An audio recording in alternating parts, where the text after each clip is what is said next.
Hello नमस्कार welcome to सुखोपीडिया। Collegium system क्या होता है, वाई न्यूज, कॉलेजियम प्रणाली क्या है और ये चर्चा में क्या है, जानेंगे पूरा डिटेल में। तो आगे बढ़ने से पहले प्लीज़ सब्सक्राइब सुखोपीडिया जरूर सब्सक्राइब करें।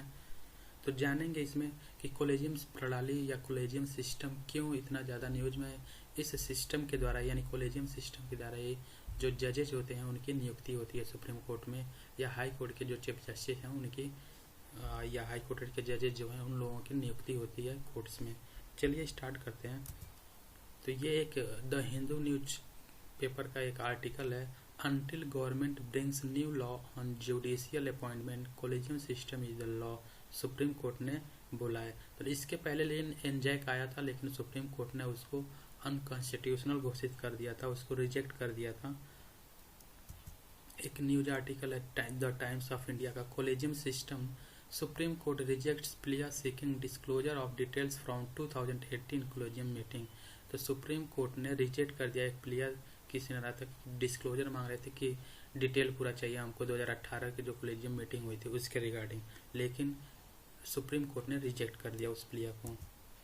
अब जान लेते हैं कि ये चर्चा में क्या हुआ। In news the collegium system, the union minister of law and Justice criticized the Supreme Court collegium system, saying that judges only recommend the appointment or elevation of those key know and not always the fittest person of the job। मतलब जो केंद्रीय मंत्री किरण रिजिजू है ना, इन्होंने ये न्याय मंत्री हैं, सर्वोच्च न्यायालय की कॉलेजियम प्रणाली की आलोचना करते हुए कहा कि न्यायाधीश योग्यता को दरकिनार कर अपने पसंद के लोगों की नियुक्ति या पदोन्नति की सिफारिश करते हैं।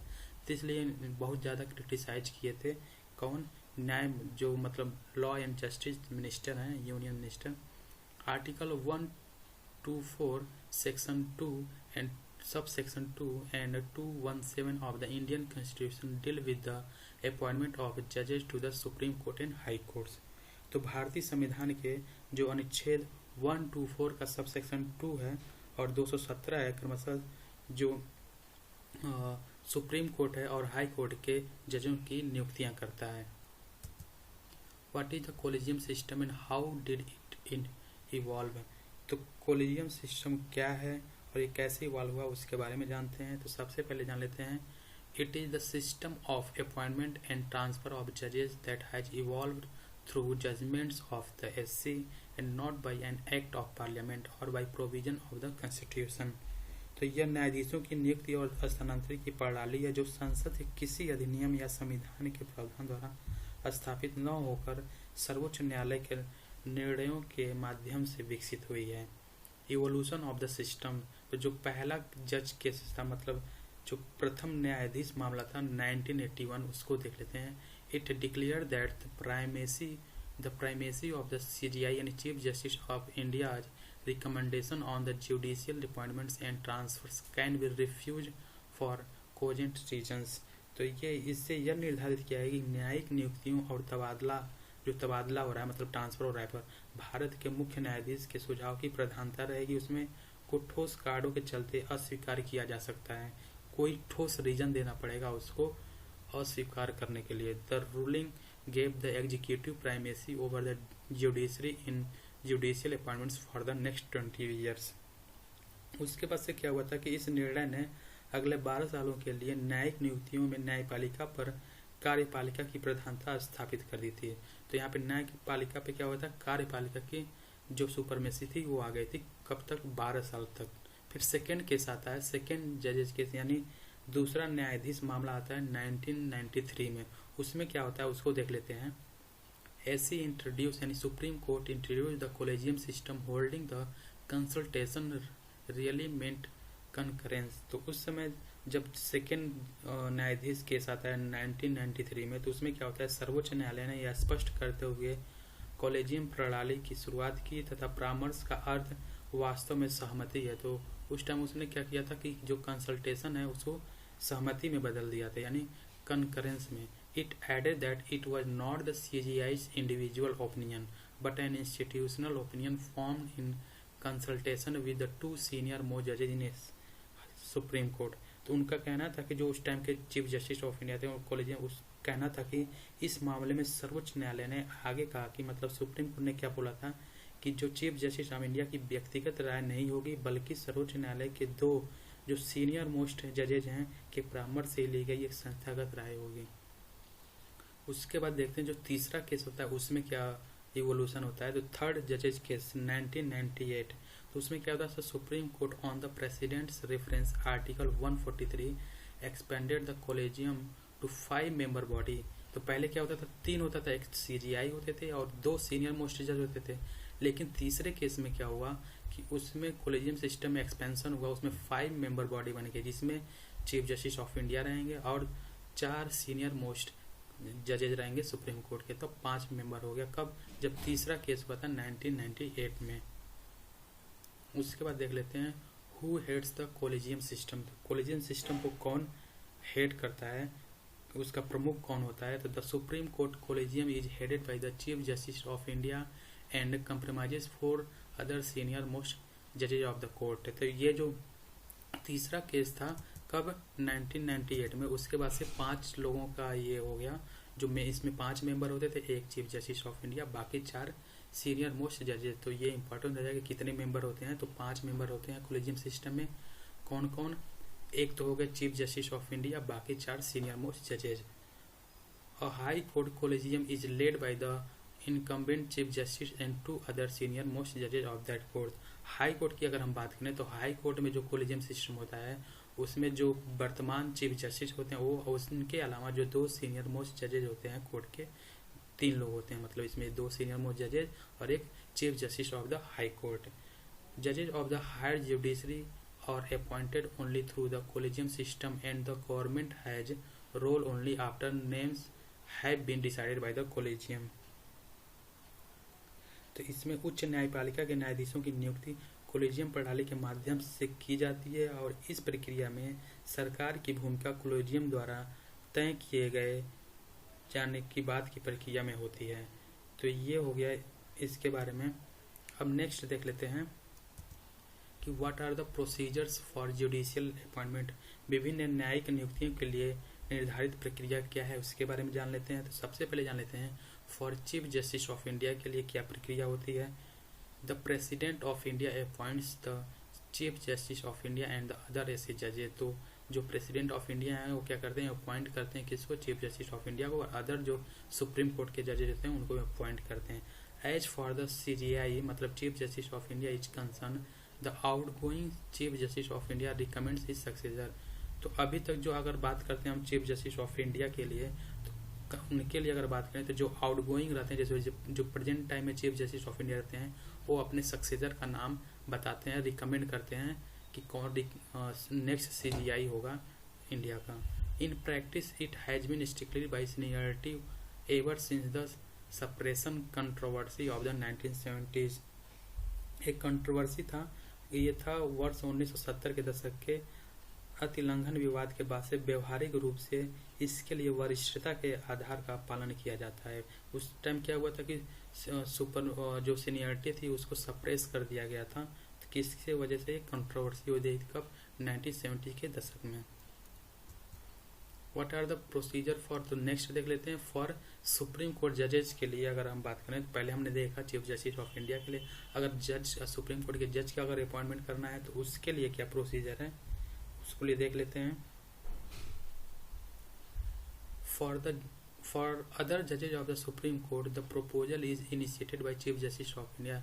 अदर जजेज के लिए जो सुप्रीम कोर्ट में जज हैं उसका प्रपोजल कौन इनिशिएट करता है, चीफ जस्टिस ऑफ इंडिया करते हैं। The CGI the chief justice of India consults the rest of the collegium members as well as the senior most जजेज of the court hailing from the high court to which the recommended person belongs. तो जो chief justice of India होते हैं अपने collegium member से उनसे सलाह लेते हैं, एडवाइस लेते हैं सीनियर मोस्ट जजेज जो रहते हैं कि किनको अपॉइंटमेंट करना है, किनका नाम रिकमेंड करना है हाई कोर्ट जज के लिए, सुप्रीम कोर्ट में जज के लिए। जो हाई कोर्ट के जजेज हैं उनका नाम रिकमेंड करने के लिए कि सुप्रीम कोर्ट में अपॉइंट होंगे कि नहीं होंगे। The consultant must record their opinion in writing and it should form of the file. तो जो इसमें प्रक्रिया है कि निर्धारित प्रक्रिया के तहत परामर्शदाताओं को लिखित रूप में मतलब रिटन में, राइटिंग में लिखना है के रूप में अपनी राय दर्ज करानी होती है और इसे फाइल का हिस्सा बनाना जाना चाहिए, ये कंपलसरी है। The collegium sends the recommendation of the law minister who forward it to the prime minister to advise the president. इसके बाद क्या होता है कि कोलेजियम जो है वो केंद्रीय कानून मंत्री, जो भी उस टाइम पे केंद्रीय कानून मंत्री रहेंगे, उनको अपना सिफारिश भेजता है, उसके माध्यम से इसे राष्ट्रपति को सलाह देते हैं तो प्रधानमंत्री को भेजा जाता है।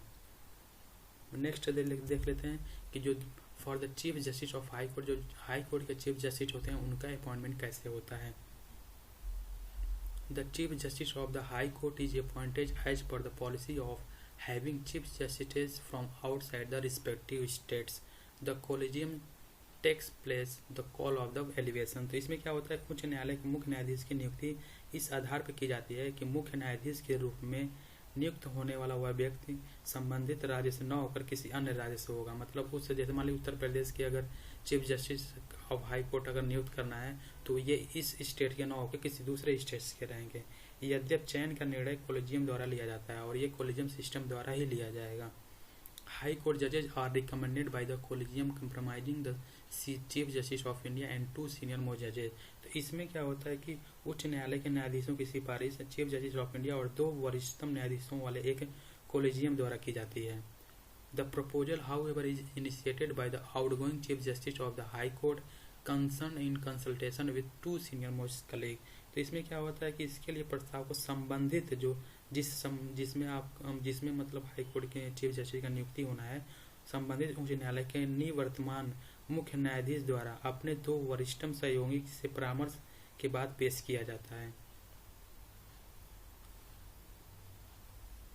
The recommendation is sent to the chief minister who advise the governor to send the proposal to the union law minister. तो उसके बाद क्या होता है कि ये सिफारिश जो होती है वो मुख्यमंत्री को भेजी जाती है, जो इस प्रस्ताव को कानून मंत्री को भेजने के लिए राज्यपाल को सलाह देता है। अब बात कर लेते हैं कि क्या इशू होता है, what are the issues related to the collegium system. Collegium system से संबंधित जो प्रमुख मुद्दे हैं जो क्या हैं उसको देख लेते हैं। तो जो सबसे पहला है एक्सक्लूजन ऑफ एग्जीक्यूटिव। तो इसमें क्या होता है कि कार्यपालिका का बहिष्करण है, chances of favouritism and nepotism, पक्षपात और भाई भतीजावाद की संभावना हो जाती है इसमें। Against the principle of checks and balances, पक्ष इसमें क्या होता है नियंत्रण एवं संतुलन के सिद्धांत के विरुद्ध है ये। क्लोज डोर मैकेनिज्म है ये, मतलब जो भी कुछ होता है बंद दरवाजे के पीछे होता है। और अनइक्वल रिप्रेजेंटेशन हो जाता है इसमें, कि मतलब सबको लगता है कि इसमें जो है असमान प्रतिनिधित्व होता है, तो इसलिए इससे ज़्यादा इशू और इस जो 5 पॉइंट्स हैं ये इसके वजह से ही ज़्यादा ये कंट्रोवर्सी में है collegium system.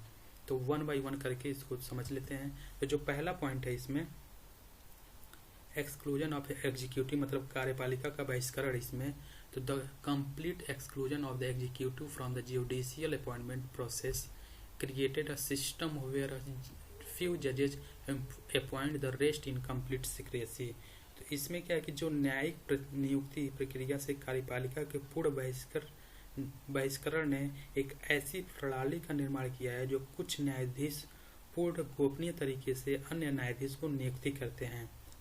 Also, they are not accountable to any administrative body that may lead to the wrong choice of the candidate while overlooking the right candidate। तो इसमें एक और समस्या क्या है इसकी, वे किसी भी प्रशासनिक निकाय के प्रति जवाबदेह नहीं है, इनकी कोई भी अकाउंटेबिलिटी नहीं है, प्रति जवाबदेह नहीं होते हैं, जिसके कारण सही उम्मीदवार की अनदेखी करते हुए गलत उम्मीदवार का चयन किया जा सकता है। ये एक मेन इश्यू है इसमें। Chances of favouritism and nepotism, दूसरा देख लेते हैं इसमें और क्या हो सकता है, पक्षपात हो सकता है और भाई भतीजावाद की संभावना बहुत ज़्यादा होती है इसमें। The collegium system does not provide any specific criteria for testing the candidate for the post of Chief Justice of India, because of the which it leads to the wide scope for the nepotism and favoritism। तो इसमें क्या है ना कि अभी जो present time में chief justice of India है, इनके पापा भी रह चुके हैं चीफ जस्टिस ऑफ इंडिया। तो एक तरह से ये देख के तो और लोगों के मन में एक गुस्सा आ गया कि इसमें भाई भतीजावाद है और इनके पापा भी रह चुके हैं, तो ये भी है। तो एक बहुत बड़ा मुद्दा एक ये भी है कि इसमें भाई भतीजावाद की संभावना है, पक्षपात हो सकता है इसमें। तो कोलेजियम प्रणाली चीफ जस्टिस ऑफ इंडिया पद के उम्मीदवार के परीक्षण हेतु विशिष्ट मानदंड प्रदान नहीं करती है, जिसके कारण यह पक्षपात एवं भाई भतीजावाद की व्यापक संभावना की ओर ले जाती है। It gives rise on non transparency of the judicial system which is very harmful for the regulation of law and order in the country, जो एक न्यायिक प्रणाली की गैर पारदर्शिता को जन्म देती है, जो देश में विधि एवं व्यवस्था के विनियमन के लिए अत्यंत हानिकारक है। नेक्स्ट पॉइंट है जो against the principle of checks and balances. तो इसमें क्या होता है कि नियंत्रण और संतुलन के सिद्धांत के विरुद्ध है। The principle of check and balance is violated in this system. In India 3 organs work partially independently but they keep check and balance and control on the executive power of the any organ। इस प्रणाली में नियंत्रण एवं संतुलन के सिद्धांत यानी principle of checks and balances का उल्लंघन होता है। भारत में व्यवस्था के तीनों अंग विधायिका, कार्यपालिका, न्यायपालिका यूं तो अंशतः स्वतंत्र रूप से कार्य करते हैं, लेकिन वे किसी भी अंग की अत्यधिक शक्तियों पर नियंत्रण के साथ ही संतुलन भी बनाए रखते हैं। However, the collegium system gives judiciary immense power which leaves little room for checks and poses the risk of misuse। तो इसमें क्या हो जाएगा कि इसमें क्या दिक्कत है कि कोलेजियम प्रणाली न्यायपालिका को अपार शक्ति प्रदान करती है, जो नियंत्रण का बहुत कम अवसर देती है और दुरुपयोग का खतरा उत्पन्न करती है। नेक्स्ट पॉइंट देख लेते हैं जिसमें क्लोज डोर वाला है। क्लोज डोर मैकेनिज्म इसमें जो होता है, इसमें क्या हो जाएगा कि critics have pointed out that this system does not involve any official secretariat. It is seen as closed door affairs with no public knowledge of how and when a collegium meets and how it takes its decision। तो इसमें क्या आलोचकों ने रेखांकित किया कि इस प्रणाली में कोई आधिकारिक सचिवालय शामिल नहीं है।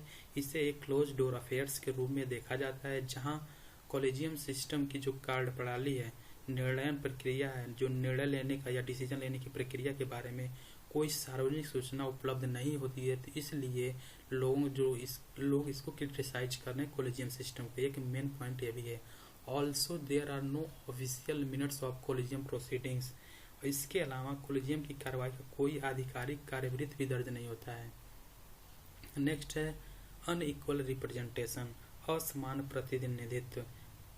The other area of concern is the composition of the higher judiciary. Women are fairly underrepresented in higher judiciary। तो इसमें क्या है कि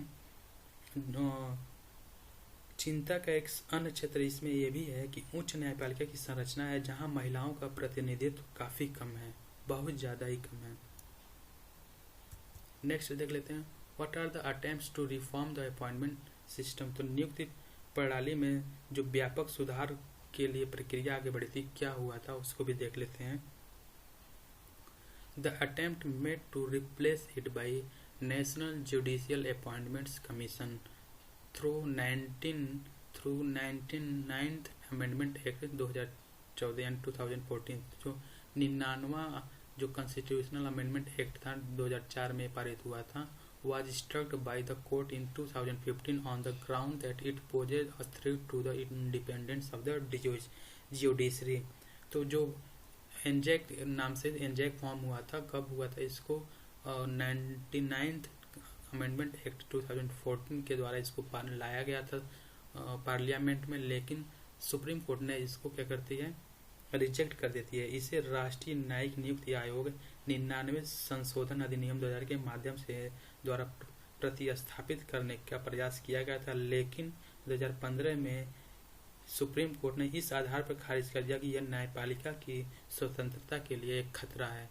तो एनजैक को रिजेक्ट कर दिया गया था। वो भी कौन रिजेक्ट किया था? सुप्रीम कोर्ट के द्वारा 5 जजों की बेंच थी, उसमें 4-1 से इसको रिजेक्ट कर दिया गया था कि ये जो न्यायपालिका है उसकी स्वतंत्रता के लिए, उसकी इंडिपेंडेंस ऑफ जुडिशरी के लिए एक थ्रेट है। ये एक तरह से जुडिशरी में एक तरह से हस्तक्षेप हो जाएगा एग्जीक्यूटिव का, इसलिए एनजैक को रिजेक्ट कर दिया था। तो ये था आज हमारा किसके बारे में कि कॉलेजियम सिस्टम क्या होता है, ये न्यूज में क्या है, क्यों है, इतना कंट्रोवर्सी क्यों है, और मेन इसके जो इश्यूज हैं वो क्या है। तो ये 5 इश्यूज थे, कौन कौन से? Exclusion of executive, chances of favouritism and nepotism, against the principle of checks and balances, close door mechanism जो है, अनइक्वल रिप्रेजेंटेशन है।